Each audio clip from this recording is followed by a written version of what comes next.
What's up, guys? Welcome back to another daily Bible reading snapshot. Today we're looking at Job 19 and 20. And Job 19 is an important chapter in this book because we see Job, first of all, start to speak out of his feelings. And then what he does is he settles on the truth. Look what he says here. He says that everyone is against me.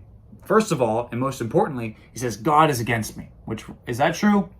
No, it's not true, but he feels like it's true. Then he says, my friends turn on me. My brothers have turned on me. My servants have turned on me. My wife thinks my breath stinks, right? And really, that's what he says. Verse 17, he says, my breath is strange to my wife, which doesn't mean that his wife's breath or his breath actually stunk to his wife. It just meant my wife doesn't even want to be around me. She doesn't like me. So God, friends, brothers, servants, siblings, my own children, even the children that are all around, the little kids, they hate me too. And my intimate friends, my close friends, you guys, the people he's talking to, you guys all have turned against me. Literally everyone has turned against me. Now, is that true?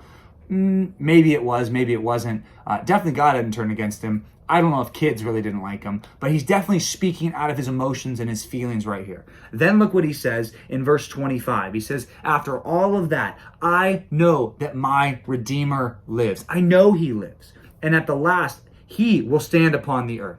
My Redeemer, that's an important word. We saw it in the book of Ruth, the Hebrew word goel. Goel. These people were the redeemers. He says, I know my Redeemer lives. That's the Lord. And in fact, some people look at this passage and say, that's about Jesus himself, right? And maybe it was or wasn't, but definitely it's about God. And what he says is, after all this, I know that I shall see God, whom I shall see for myself. He says in verse 26, yet in my flesh I shall see God. Interesting. I know I'm going to see him. Whom I shall see for myself, and my eyes shall behold, and not another. My heart faints within me. Wow, what an amazing scene that's going to be. I know I'm going to see God, and I know that I'm going to talk to him, and I know that he lives. I think that's a helpful pattern for us. Even if we feel like speaking out of our emotions like Job did at the beginning, we need to settle on the truth. I know my Redeemer lives. That's what he says. Now, in chapter 20, Zofar, who seems like he's the most grumpy of the bunch, he seems like he goes after Job the hardest. He says basically this, wicked people enjoy things for a short amount of time, and then their end is worse than their beginning. Now, Job, does that sound familiar to you? Someone who enjoys good things for a while, and then their end is worse than their beginning? Maybe that sounds like your life, Job. So what does that make you? That would make you a wicked, evil person. Okay. Now, Job's friends are really going after Job at this point. He's saying, look, they enjoy good things for a little while, for a short time, but then everything is destroyed. He says in verse 19, for he has crushed and abandoned people. He has seized a house that he did not build. He's really talking about what the wicked people do right there. He's saying those people do horrible things. He says, in the fullness of his sufficiency, he will be in distress. God is going to make you feel horrible pain, and he's already made you feel that pain, Job. And at the end, the summary statement in verse 29, he says, this is the wicked man's portion from God, the heritage decreed from him by God. All those terrible things he lists in that chapter. Now, is he telling the truth or not? Well, in a way, he is telling the truth. That is true that God does destroy the wicked, and he is going to be harsh with them because they did all those sinful things. But is that true of Job? The answer is no. That's not Job's life. He's not the wicked that's being destroyed. So remember, as you read this, you have to be careful when you look at this and say, oh, wow, Zofar is saying all these good things. It's like, yeah, it is, but the whole context of it is bad and it's negative. He's saying about Job, which is not true. So anyway, that seems to be the thing we keep bringing up in this book of Job.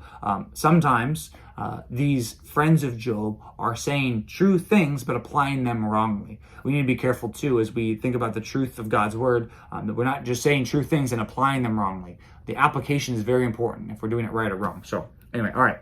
That's our Old Testament reading today. We're continuing to read in Acts chapter 9 today about what happens to Saul. So Saul has just gotten saved, this miraculous conversion. He is now preaching in the synagogue. So now the Jews look at him and say, we need to go get him. Something happened to Saul. I don't know what happened to Saul, but now he flipped sides here. We need to go get him. We need to arrest him. So that was their plan. And it says, once Saul figured out, and his disciples, the people who were with him, once they figured out that Saul was now the aim of the religious establishment instead of the archer, so to speak. Instead of the one taking the shots, he was the one with the target on his back. Now it says he ran away, and he was helped by these other Christians who helped him escape from Damascus by lowering him in a basket out of their city walls. So that was interesting. And as he went down to Jerusalem, it says that he went to the 12 and he wanted to talk to the apostles because he was so excited he got saved. But guess what they do? They're like, I don't know about that, man.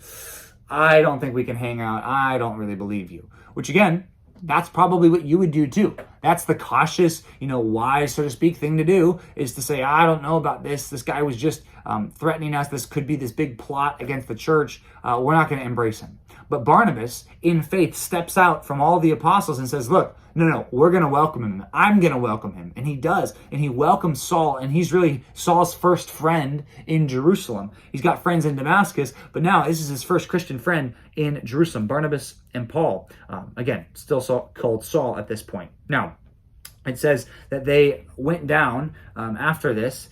They brought him out of Jerusalem down to Caesarea, which again, down is actually up, because down in elevation, but up in geography. So down to Caesarea, and then he sent him off to Tarsus. So he goes back home to his hometown there of Tarsus. Now, what's the next thing that happens in the book of Acts? Focus is going to shift for a little bit to Peter. The next few chapters are going to be about what Peter does with expanding the borders of the church. It says he goes from Jerusalem down to Lydda, and as he's in Lydda, he goes down to Joppa after that. What does he do in Lydda? Well, he heals somebody. A guy named Aeneas. He's been paralyzed. He hasn't been able to walk, and he's healed. And what does that do? Miracle leads to people believing, people understanding the power of God and listening to the message of Peter. Same thing with Tabitha in the city of Joppa. She is not only healed, she's actually raised from the dead. And it says, because of that, in verse 42, it became known throughout all of Joppa, and many believed in the Lord. So that's the response to these miracles.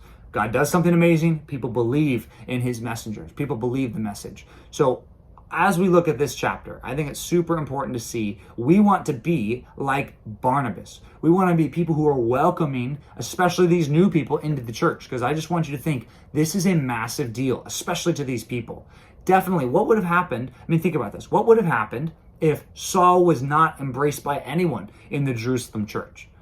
I guess we probably never would have heard about Saul, I guess. But these people are at first unwilling, but Barnabas leads the way of welcoming these new people into the church. And again, he's not an enemy at this point. This is not saying welcome enemies into the church. In fact, Paul is going to go on later to say, get enemies, the people who are against the sound doctrine and the wolves, get them out. They shouldn't be there. But we're talking about the people who are sold out followers of Christ. We need to welcome them, bring them into the fold. Let's not be pushing them away. So super important for us to want to welcome people who are new to our church and to any church and who are part of any Christian fellowship. When there are people who are newly saved, some of those key relationships are formed right at the beginning. So you could be a person who forms a key relationship with somebody right after they become a Christian. That would be awesome if God used you in that way. So thanks for reading with us. We'll see you back tomorrow for another daily Bible reading snapshot.